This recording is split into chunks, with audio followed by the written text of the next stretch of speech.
সুপ্রিয় দর্শক শ্রোতা, স্বাগত জানাচ্ছি। আজ আমরা কথা বলবো এক অস্বস্তিকর কিন্তু অত্যন্ত গুরুত্বপূর্ণ সত্য নিয়ে, যা শুনলে আপনি চলে যাবেন এক অজানা পৃথিবীতে। সম্প্রতি ইসরায়েলের যে গুপ্তচর বৃত্তির কেসগুলো প্রকাশ্যে এসেছে, সেগুলো কেবল এক ফ্যাব্রিকেশন নয়। উৎসগুলো বলছে এটি একটি ইরানের সুসংগঠিত প্রয়াস, ছোট কাজ থেকে বড় লক্ষ্য। আর এর পরিণতি এখনই পেতে শুরু করেছে ইসরায়েল। আজকের ভিডিওতে আমরা দেখব কিভাবে তারা মানুষকে ধরছে, কি ধরনের কাজ করানো হচ্ছে, আর কেন এখনই এই সব ঘটনা নেতানিয়াহু সরকারের জন্য রাজনৈতিক ঝঞ্ঝাট তৈরি করছে। তাই ভিডিও শুরু থেকে শেষ পর্যন্ত আমাদের সাথেই থাকুন।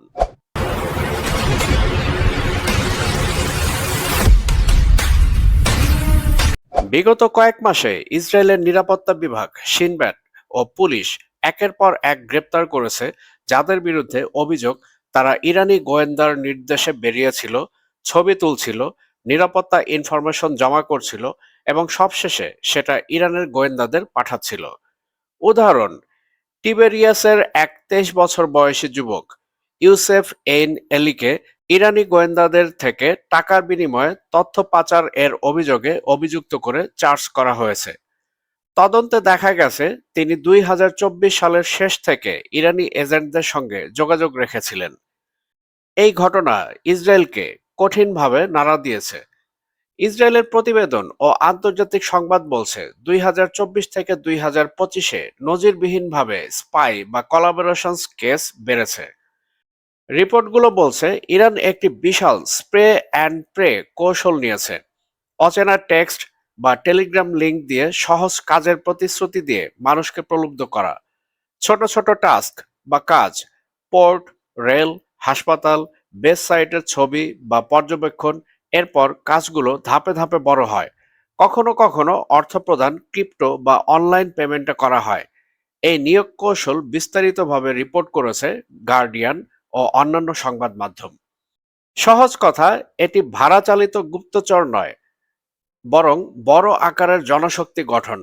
লক্ষ্য হলো অনেককে ছোট কাজে লাগিয়ে পরে বড় আকস্মিক অপারেশন চালানো।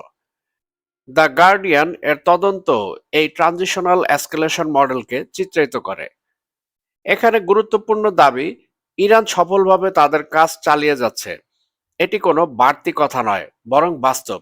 অনেক মিডিয়া রিপোর্ট করে যে ইরান উল্লেখযোগ্য সংখ্যক ইসরায়েলিকে তাদের দলে ভিড়িয়েছে এবং দেশটির নিরাপত্তা অধিকারে একটি প্রতিক্রিয়া শুরু হয়েছে।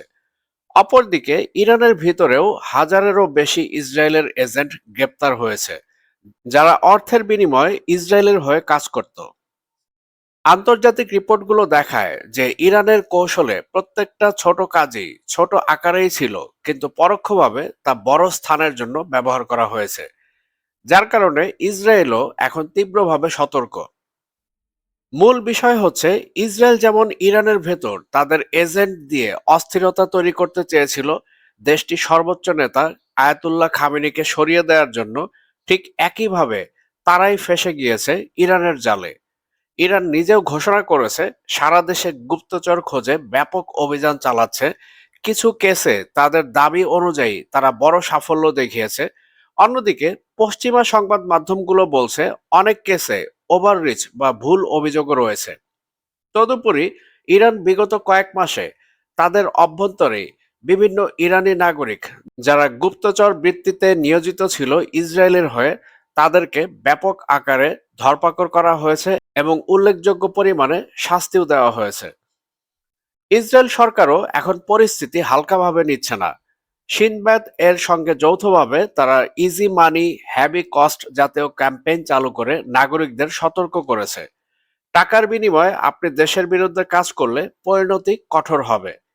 একই সময়ে আরও গ্রেপ্তার ও আদালতি চার্জ আসছে। টিবিরিয়াস এলাকার কেসটিও ঠিক এই সিরিজেরই অংশ। এগুলো দেখায় দুই দিকেই উত্তপ্ত প্রতিরোধ ও প্রতিক্রিয়া চলছে। এইসব ইস্যু কেবল নিরাপত্তার নয়, রাজনৈতিকও। সম্প্রতি ইসরায়েলের উচ্চ আদালতে বিভিন্ন বিতর্ক হয়েছে। সিনব্যাট এর প্রধান ও সরকারের মধ্যে সংঘাত, অভিযোগ, প্রতিবাদ এবং জনসাধারণের অসন্তোষ সব মিলিয়ে প্রধানমন্ত্রী নেতানিয়াহুকে প্রশ্নের মুখে দাঁড় করিয়েছে।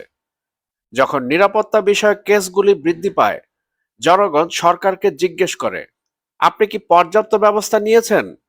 এক্ষেত্রে সরকার কোনো সদুত্তর দিতে পারে না বলেই নেতানিয়াহুর ক্ষমতাসীন দল আজ জনগণের রোষানলে বিপর্যয়ের মুখে।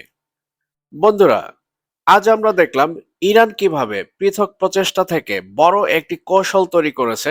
ইসরায়েল তাতে পাল্টা প্রতিক্রিয়া দিচ্ছে এবং রাজনীতিতে এটা চাপ তৈরি করছে।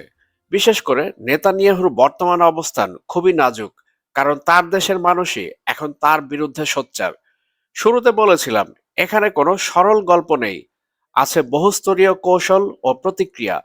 তবে একটা কথা বাস্তব সত্যি, ইসরায়েল সর্বোপরি ইরান আক্রমণ করে কোনো দিক থেকে লাভবান হতে পারেনি, না অস্ত্র দিয়ে, না গোয়েন্দা তৎপরতায়। ইরান বুঝিয়ে দিয়েছে তারা এখন আর দুর্বল নয়, শত্রুর ঘরে প্রবেশ করে প্রতিশোধ নেয়ার ক্ষমতা তারা অর্জন করেছে। বন্ধুরা, আপনারা কি মনে করেন, ইরান না ইসরায়েল গোয়েন্দাগিরিতে কে এখন এগিয়ে? আপনার মূল্যবান মতামত কমেন্টে আমাদেরকে জানাবেন। আর আমাদের ভিডিও ভালো লাগলে অবশ্যই লাইক ও শেয়ার করবেন। আর আমাদের চ্যানেল সাবস্ক্রাইব করে all bell icon notification on করে আমাদের সাথেই থাকবেন। কথা হবে পরবর্তী ভিডিওতে। ততক্ষণ পর্যন্ত সবাই ভালো থাকবেন, সুস্থ থাকবেন।